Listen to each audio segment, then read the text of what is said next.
You might say, but that person, God's not interested in that person. He's interested in them for them. He's not interested about them for you. He's interested in you. That person, those people may have done terrible things to you, and that may be right that they did, and you have a cause, but God is saying that's not what it's about. It's about what do you do, and how are you reacting? It's not about what they did. They're not the ones who are in charge of you. I am. No, and when you are in the will of God, there is no person that can stop you from being in the will of God. No person. It doesn't matter what situation you're in, there's always a way to be in the will of God. You can be in prison, and you can be in the will of God. Paul was. No government on earth is strong enough to stop you from being in the will of God, to take you out. They can do this, but they can't take you out of the will of God. So don't blame other people.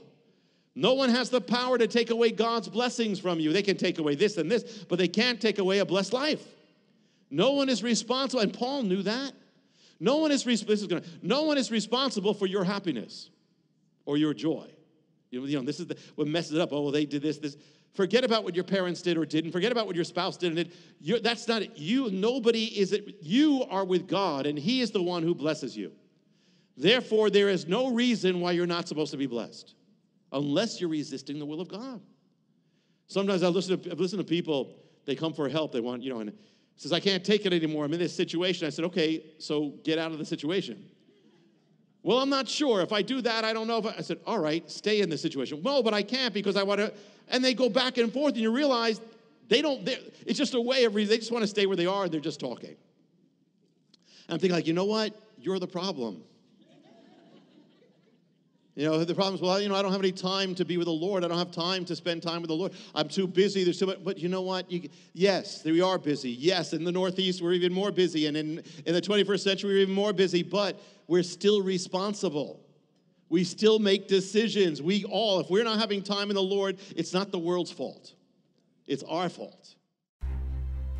To find out how you can receive more of Jonathan's teachings, to receive special free gifts, or get in touch, go to hopeoftheworld.org or call toll-free 1-800-YESHUA-1. That's hopeoftheworld.org or call 1-800-YESHUA-1. That's 1-800-937-4821. You can also get more at Jonathan Cahn's Facebook page or write us direct at Hope of the World, Box 1111, Lodi, New Jersey 07644, USA. Hope of the World is dedicated to the goal of spreading God's Word and salvation to every land and people. We do this by spreading the Word throughout the world and sponsoring compassion projects to the most poor and needy around the earth. To get in touch or have a part in God's work, just write to Hope of the World, Box 1111, Lodi, New Jersey 07644, USA. Or go to hopeoftheworld.org or call 1-800-YESHUA-1. That's 1-800-937-4821.